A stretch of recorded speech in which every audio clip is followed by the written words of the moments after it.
Hey everybody, welcome back to Let's Play Hearts of Iron 4, New Orders of America. Let's continue on for the last time off. My voice is getting hoarse because I think I'm like 4 hours maybe into this recording session. It's kind of crazy. It's kind of crazy. The rumblings of change. The clan rallies, as they often do, through the streets of the southern towns. The locals are amenable to them. Furious as they are at being forced to live alongside blacks, and so they march confidently and proudly as they go. Suddenly, they find themselves faced with another crowd. A wash of all races have gathered to stand against the clan's marchers. Many have come in from out of town in an unprecedented level of organized resistance. Soon, violence breaks out between the two sides, and the clan is forced to retreat. A gaggle of union representatives sit across from the factory boss. Sit across from the factory boss. Once, police would have quickly dispersed the striking workers outside like they did at Blair Mountain.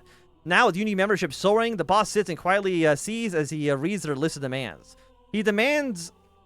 he's damned if they let this strike go on any longer, but fulfilling their demands will ruin him in the long run. The union reps sit and smile, knowing that he has no choice, confident that they finally have the strength to effect real change. There's power in the union once more. The once lone voice of the Marxist caucus meet with the most radical of the progressives in Washington. The Marxists argue that they have done all that they can by playing nice and adhering to the system. America is ready for real change, and it's time to push and hard. For the first time, the once moderates are amenable to their argument. The decision is made. More funding will be allocated to the Marxists.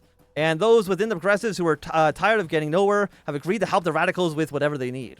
The time for mere questioning is over. More and more people are beginning to take direct action against what they perceive as an injustice and indignity in their country.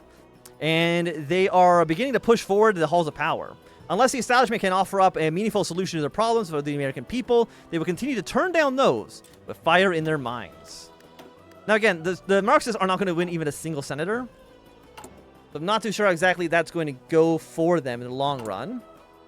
But we'll see. I mean, he's, again, more popular than a nationalist. No, I say this every episode now. Nobody likes the nationalist. In fact, actually, the conservatives, the Republicans are actually the most popular party right now.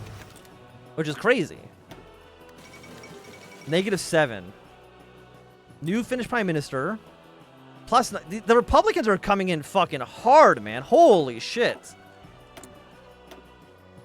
I'm actually stunned. What about I've not even looked at the train section? So many things I've not actually even, like, looked at all. The NPP has collapsed. The death of Kennedy was it. The NPP will become known as history as Kennedy's party. They got their, 7 years. They did absolutely incredible things, and then immediately collapsed. Again, what's funny is that Kennedy wasn't even a member of the NPP until a few months before the 64 election. The 1972 National Progressive Primaries. The National Progressive Primaries is holding their convention in Miami Beach, Florida, in the midst... Same place as the RDC, in the midst of one of the greatest cultural changes in American history that is reverberating through the party that has long prided itself on representing the interests of both the left, of those left behind by the Republican Democrats. But the issues are now moving away from debates about civil rights for African Americans, the extent of social welfare, and how best to defeat Japan and reclaim the lost Pacific territories. Now issues over homosexuality, abortion, drugs, and others are claiming the attention of all sides. Not only that, but President Thurman, the unpopular successor to martyred Robert F. Kennedy, has ultimately failed in his attempt to be nominated for a full term. His dismissal, showing in the Iowa caucus, where he didn't even get a full percentage point of the vote, can be tied behind his efforts to destroy the legacy of RFK. And he's been called a lame duck president almost a year before his term usually expires. Before that term usually applies. In the end, none of the candidates received enough delegation to win in their primaries, leading to a brokered convention. The two leaders were Senator Henry Scoop Jackson of Washington State, a career politician leading the Progressive Caucus and advocating for social welfare programs and harshly increasing the military budget. And Fela Schlafly, congresswoman, activist, and lawyer for Missouri, and one of the strongest proponents of return to the conservative lifestyle for Americans that is consolidating around the National Caucus. However, it all comes down to the ballots of the delegates at the Miami Beach Convention Center. After a long day and night, the chairperson is taking the stage. It's funny because this actually does not even mention Gus Hall at all. Huh. Thing is, I don't want to put a poll up because a poll will spoil things. I think it's... Oh. What do we want to do? Again, Okay, prediction. I think it makes sense. The progressives are still like, they're still the second most popular. Thing is Gus Hall going to win? There's no chance, right? And again, Schlafly, we're not taking Schlafly because nobody likes the nationalists. They're going to lose half of their Senate seats. It would be kind of funny to have Gus Hall, though. God, this is a tough choice. This is a tough choice.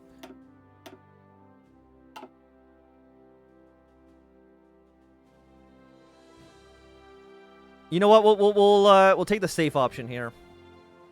We'll take the safe option. Maybe at the end of the last episode, I will reload and then I will show you the results if we go with Gus Hall, just for funsies. But I think it makes way more sense for the progressives to get nominated here, because Gus Hall is more popular as he's becoming. I don't think he's going to be able to. They're not even winning a seat, so.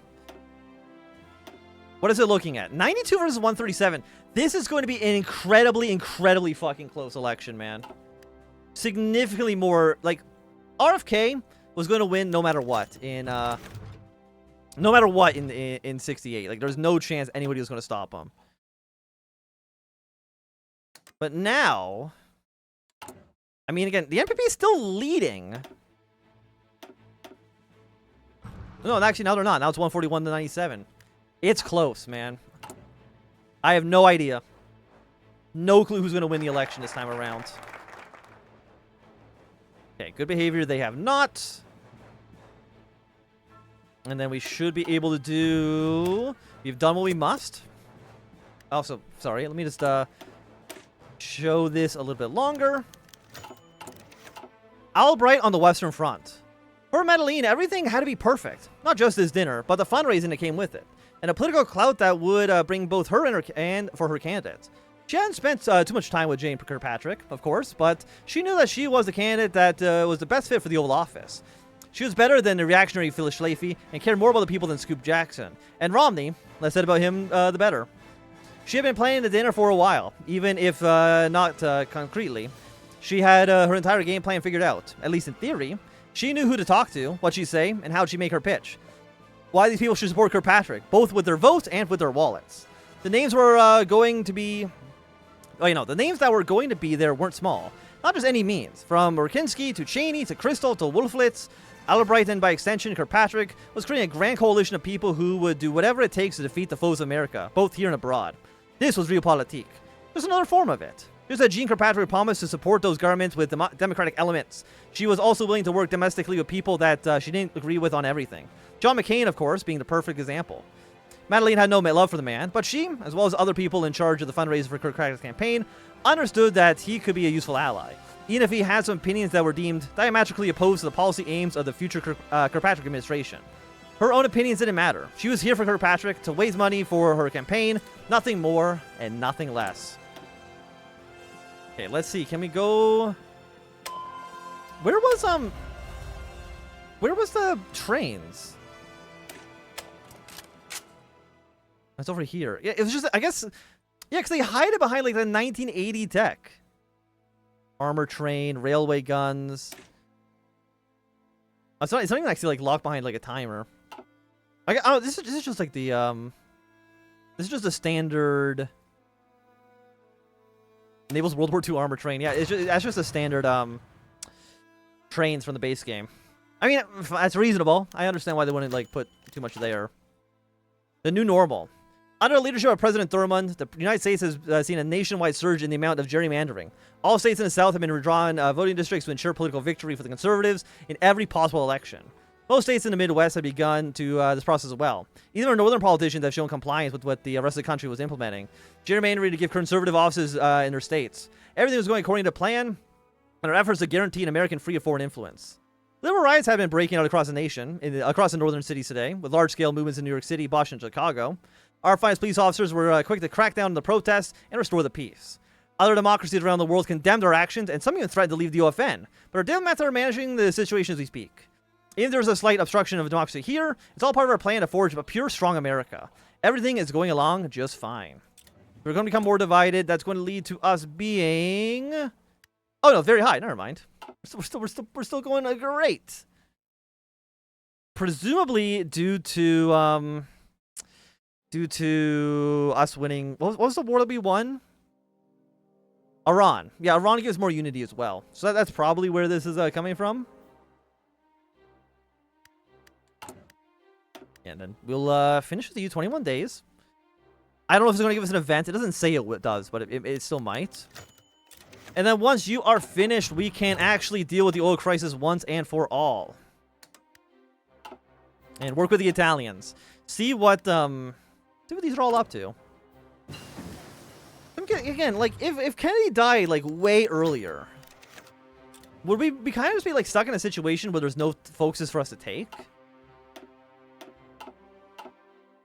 Due to the fact that, like, it's not a long tree. Like, we completed in less than a year. Prediction.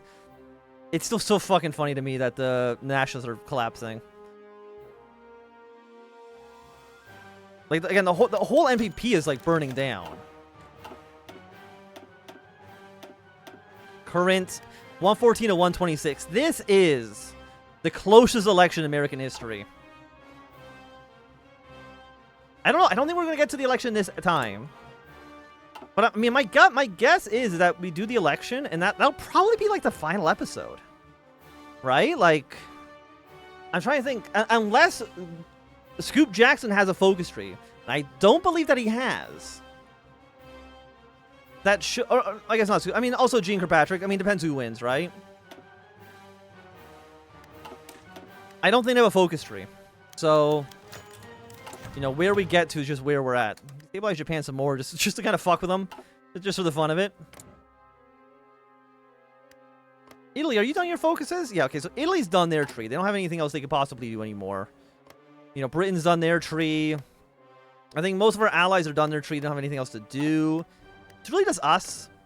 You know, a handful of countries have content still, but really about it. Yeah, we've done what we must.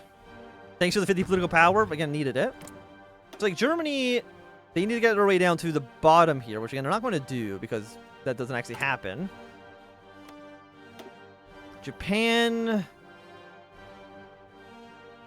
I don't know where they are on their tree, but again, it doesn't matter so much. Let's go then to the company man. We'll grow OFN unity a little bit more. And what do we have here? Social spending, American victories. Ah, screw it. Let's even do stand against American imperialism. Anything else we want to do? Divert attention to military for command power. No, I think we're fine. Introspection. President Thurman sat alone in the Oval Office. The president's lay strewn in front of him on the desk. All the headlines are about him these days, and how they came with so many colorful names. Usurper president, the snake in Kennedy's boot, even America's Hitler. All though he had scoffed at how unimaginative the last one was, he could not help but wonder. Redrawing district boundaries, stuffing the court, blackmail, openly trotting upon his legacy of the man whose death made it all possible. What would history think of him?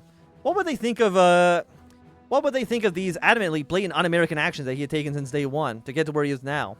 He already has caught a glimpse of it, and he glanced out the windows at the massive protesters beyond the White House fences. The thought did momentarily disquiet him, and it soon passed. His heart hardened. His anger flared at those lowlives outside, protesting against the authority of the states and their values that America has been founded upon. What did they know? Idealistic simpletons such as themselves were half the reason he had to do any of this in the first place. 20 years of government overreach in the name of blind progress. What he was doing was un-American, yes, but he was doing it specifically to save America. No. Everything he was doing was good. Everything he was doing was righteous, and he kept doing it until he saw his plan through to the end. Let's actually take a look. Supreme Court. Very conservative. 7-5. Yeah, because they added in, it looks like 2 new seats.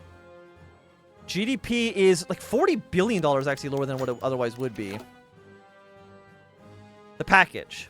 Ethel Kennedy was going through the usual rhythm of life at Hickory Hill. Much sadness had burdened them since the ultimately untimely loss of her husband. But she and her children forced their way through it all. Suddenly, she saw a few Secret Service agents carrying a large crate with a letter tied to it, calling to the kids for help. She signed for the delivery, knowing the package order had been signed by Thurman himself, and opened the letter. Esteemed Mrs. Ethel Kennedy, I know that you and I will never see eye to eye on your husband.